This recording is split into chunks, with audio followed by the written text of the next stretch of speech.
Bom, vou usar essa fala inicial para endereçar a situação que ensejou o tema em debate hoje, que foi a infecção do presidente da República pelo novo coronavírus. Lembrando que a Covid-19 é uma doença para a qual ainda não existe vacina disponível, nem tratamento cientificamente comprovado. E que o presidente ele pertence a grupo de risco, pelo fato de ser uma pessoa idosa e por ter sequelas físicas decorrentes do grave atentado contra a sua vida nas eleições de 2018.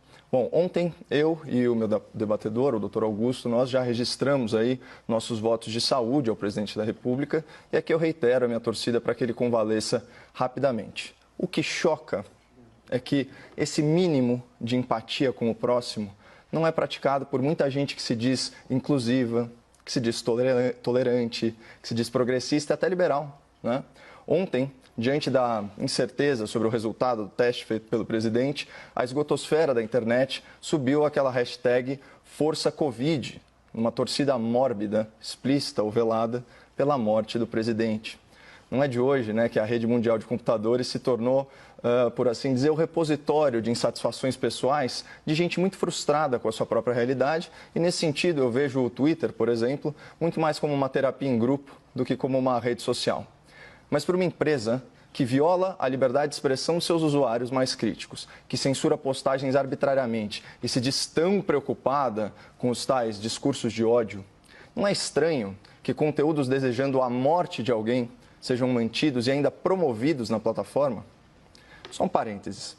Vocês conseguem imaginar o que aconteceria se cidadãos que apoiam o governo publicassem postagens em redes sociais desejando explicitamente a morte dos ministros do STF por Covid? Seria certamente considerado um ataque antidemocrático às instituições. E ai de quem mencionasse os ministros Alexandre de Moraes ou Dias Toffoli. Essa pessoa seria investigada no inquérito ilegal das fake news, seria surpreendida por uma busca e apreensão injustificável, seria enquadrada na Lei de Segurança Nacional, acabaria presa preventivamente e os seus advogados nem teriam acesso aos autos do processo. Mas incitar o ódio contra o presidente da República, desejando a sua morte por escrito, aí pode. Mas enfim, deixemos aí a esquerda e os radicais de centro com o seu ódio do bem, engajados aí nessa corrente virtual pela morte de um homem cujo único crime, até o momento, é pensar diferente deles. No fundo, sim, sua grande maioria, os participantes desse movimento Força Covid são inocentes úteis, tocados aí como gado pelo berrante da internet, que, diga-se de passagem, funciona em qualquer pastagem ideológica. O que realmente preocupa não são as manifestações das pessoas, são as manifestações do assim chamado quarto poder, a mídia. Parafraseando aqui Roosevelt, hoje, 7 de julho de 2020, é uma data que viverá na infâmia para o jornalismo brasileiro. O Grupo Folha, controlador do jornal de maior circulação e do site noticioso com mais audiência no país, publicou um artigo vergonhoso intitulado "Por que torço para que Bolsonaro morra?". Eu vou repetir: por que torço para que Bolsonaro morra? Eu vou omitir do espectador da CNN o nome do autor desse artigo, por 2 motivos. Primeiro, quem escreve com tanto rancor, com tanta imprudência, com tanto radicalismo, na verdade, está desesperado para chamar a atenção. E eu não estou aqui para mimar gente carente. E segundo, na publicação original online, o jornal Folha de São Paulo não declarou que a opinião do jornalista não reflete a sua própria.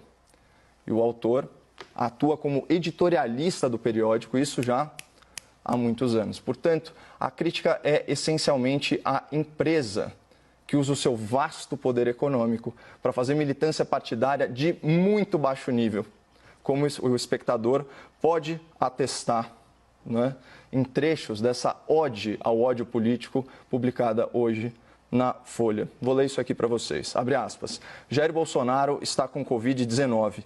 Torço para que o quadro se agrave e ele morra. Nada pessoal. É que no consequencialismo, ações são valoradas pelos resultados que produzem. O sacrifício ou a morte de um indivíduo pode ser válido se dele advier um bem maior. Então, só para contextualizar o espectador, a ética consequencialista avalia se uma ação é boa ou ruim, justa ou injusta, correta ou incorreta, com base nas consequências, sejam elas intencionais ou não intencionais, desse ato. Ou seja, numa interpretação vulgar, mesmo um crime pode se tornar um ato virtuoso, dependendo dos resultados que ele produz.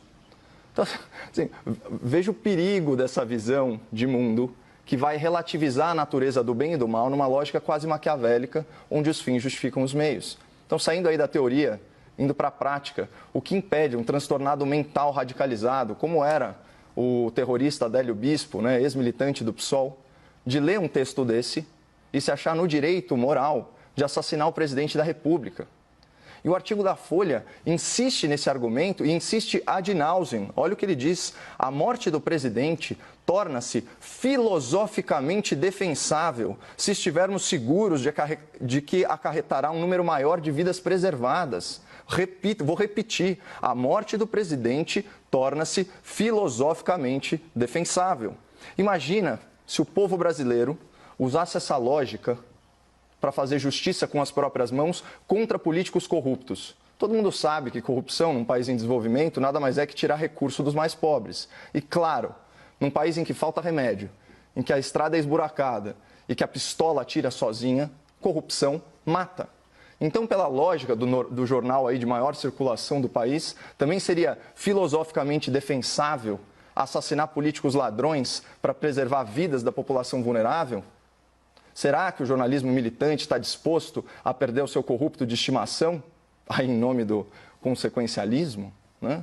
Então, esse artigo incita o ódio político e presta um desserviço à democracia e ao debate público, calcado em ideias defensáveis, em ideias construtivas. A publicação da Folha é uma vergonha para a imprensa nacional e tinha que ser matéria nas faculdades de jornalismo como exemplo de falta de imparcialidade, falta de prudência e acima de tudo, falta de ética.